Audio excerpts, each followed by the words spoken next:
Izvolite.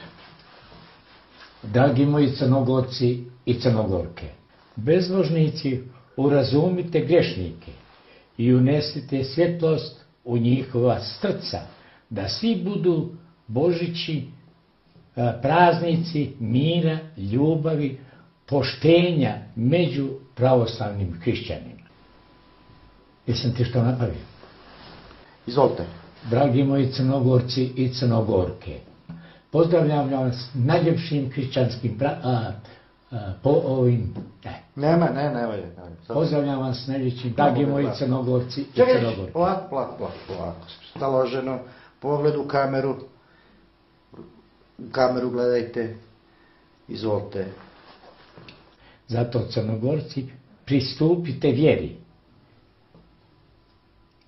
istinom i ljubavlju, rođenju Gospoda Isusa Krista.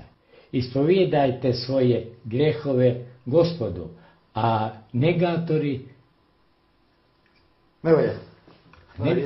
Ja ću reći. Kada samo polako.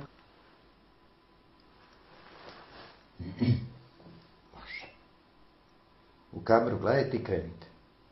Dragi moji Crnogorci i Crnogorke. Gledajte u mene. Jesam ti dobro? Ne valja. A? Ne valja. A gdje sam? Može.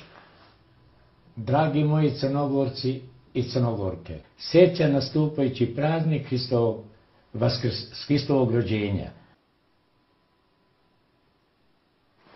To.